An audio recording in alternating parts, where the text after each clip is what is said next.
Clark, as you go to sleep, you seemingly wake up and you're in a comfortable bed. Around you are faces that are familiar to you and yet not.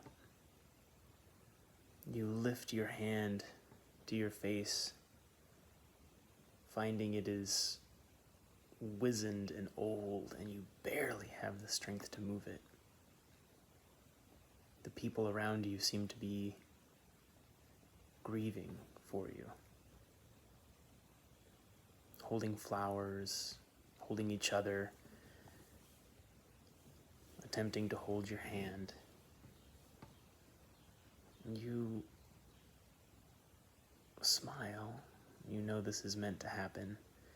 You close your eyes and you let yourself drift off into the death of sweet oblivion. As you do, you feel a very curious sensation. You feel as though the soul, as though you yourself leave your body, and you see around you all of these, again, familiar and yet not, faces. You expect to move on. Your soul, you feel as though, is ready for the next step. However, suddenly you are pulled with a force that you can't comprehend, at a speed that you can't comprehend, as though you were being sucked into a giant wind tunnel. You fly out the window, out of the house, up into the air. You start flying past mountains and forests and trees, past all the familiar places in Faerun that you had been and grown up as a child.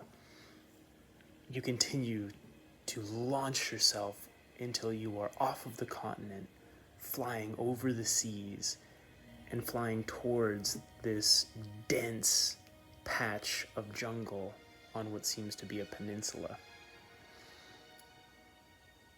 The feeling is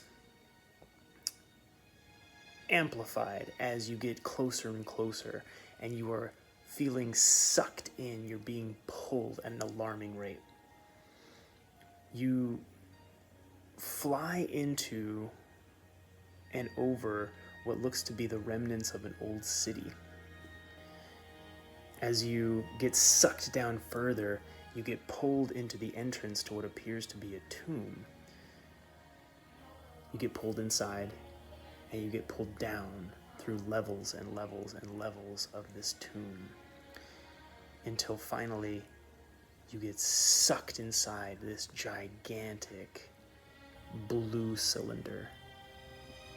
And after this comes to an end, you look around, and your perspective is within this gelled, encapsulated area of this giant blue cylinder. You look around and you see tens of thousands of other souls trapped just like you are. Despairing, you take a moment to look outside the glass of this cylinder and look around you. Down below, there is bubbling lava. The cylinder itself seems to be suspended by 3 large struts over this lava pit. And you look up, you see writhing tentacles on the top of this cylinder. And you look out, and you see large umbilical cords connected from this cylinder to a monstrous abomination. A a cross between a child, a baby, and a mutated demon. Terrified, you instinctively pull away from it. And just as you do, you feel that tugging sensation again. You feel pulled again, even inside this cylinder. There's nowhere to go. There's nowhere to hold on to. You get sucked into one of these giant umbilical cord tubes, and you flow through it slowly as you flow directly towards the maw of this creature. You fly inside of this creature's mouth, and as you reach the dark interior, you feel your very essence torn apart, ripped asunder, and the pieces of you flow throughout this abomination, giving nourishment and life to something awful. You come back to what you think is consciousness, and you look over to see a large, hulking mass of what appears to be a large lizard folk. But this creature is enormous. His arms alone are larger than you are. His legs thicker by far.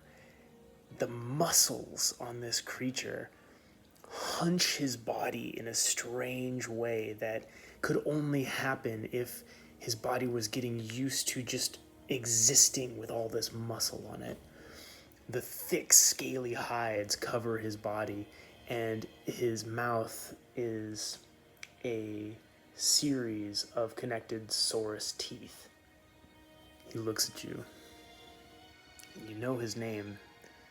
You feel it instinctively. Ixelmok. Ixelmok looks at you and says,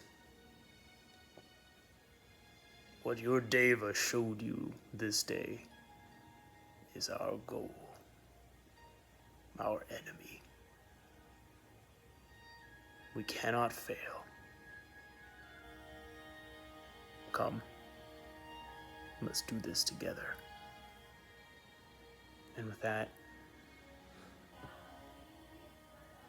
you roll back over and drift off